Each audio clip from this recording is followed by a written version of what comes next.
Have you ever read a book that made you stop, look around, and think, wait, are we already living this? This is exactly how I felt after finishing this book. Also, I checked my phone thrice to make sure it's not watching me. Hi, my name is Chavi, and welcome to my YouTube channel.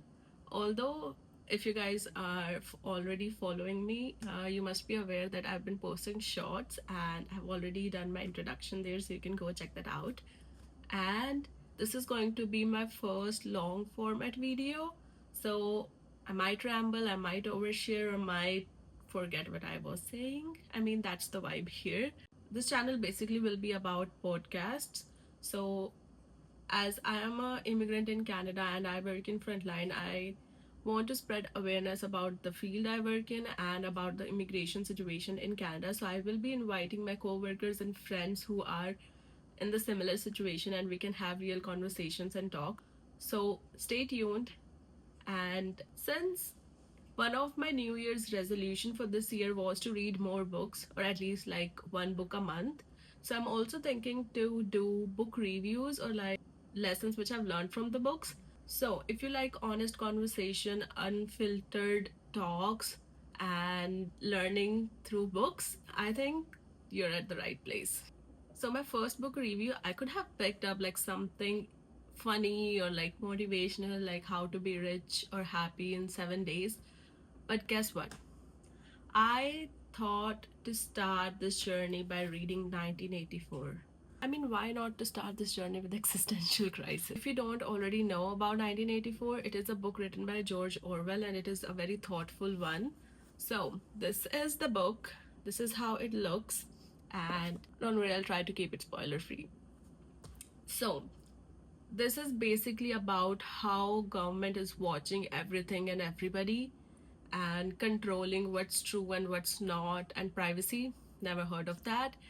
So slowly this takes away people's power to think, and thinking becomes a crime. So nobody can actually think. Isn't it dramatic, right?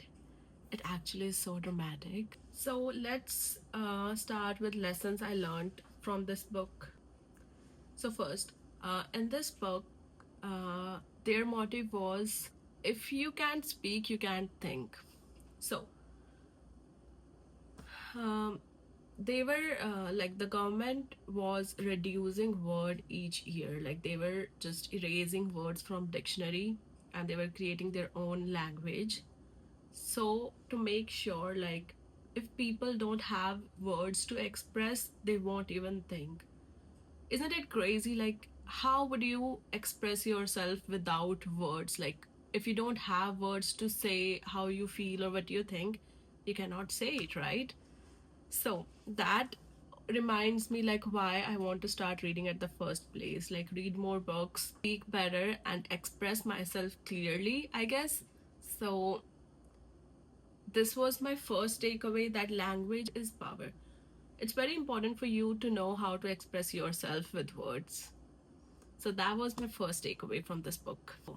The second thing I've learned from this book is looks can be deceiving, aka trust issues activated. So, and this offended me personally, by the way.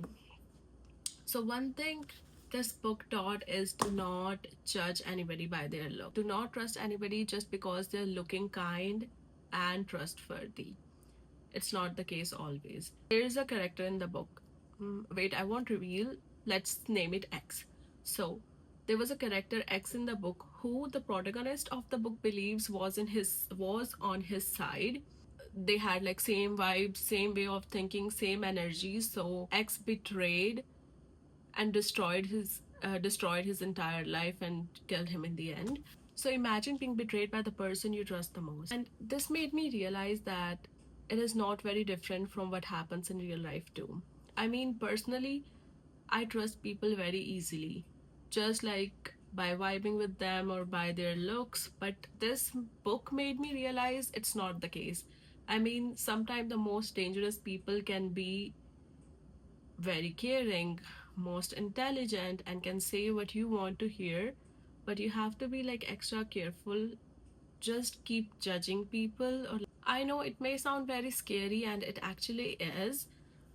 And it's very important for us to be careful whom we trust, and we like try to not overshare it. And I have, even before reading this book, even like from my personal experience recently, I have developed this habit of detaching myself. Like, I don't have too many friends now, and I make sure that if I'm telling somebody something in person, something very personal and important, if I can trust this person important, that person should not betray me. Like, it's very important to protect your peace and keep distance from the friends who you think are just faking to be friends, and they are like sweet on your face but bitching at your back. So stay away from these people. And of course, looks can be very deceiving, and don't go on looks always. Just use your mind. Just use your mind and think what they are doing is right, or is it a red flag and you're just ignoring all the red flags, I would say. So that's very important. And if you read the book, you will be shocked when they will reveal the person behind everything. And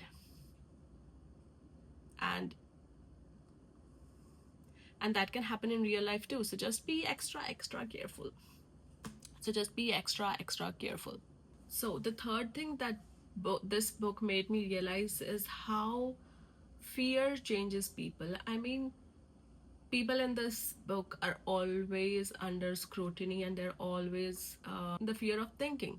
So I was thinking how the fear of being watched, or how any kind of fear changes people. It makes them more quiet, more suspicious, more obedient, and just takes their ability to live a comfort and free life, I think.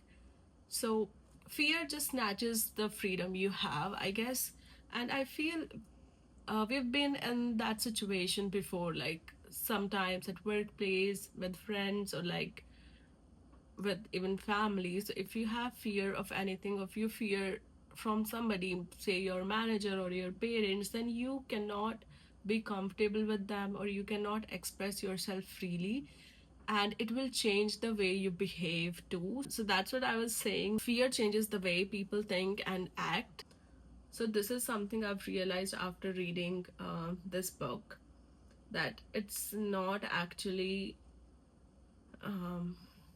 it's not a natural way of working or doing things, but fear makes us do things differently, like in the way we don't want to, but we will do because we are like scared or whatever. So if you like reading books based on psychology, which are very thoughtful and deep, and then this book is for you.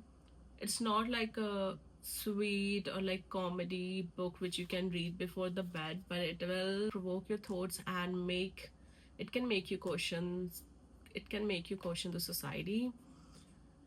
So I think people who want to start their journey with the thoughtful and deep books, this is a very good one, because it says some stuff about future. So it's basically based on future.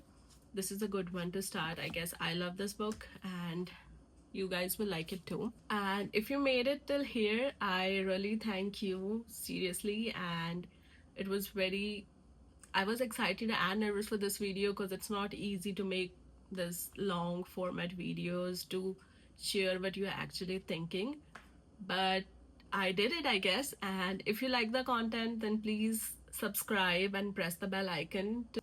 And stay tuned for my upcoming videos, which might be a podcast, another book review, or just a regular conversation with you guys.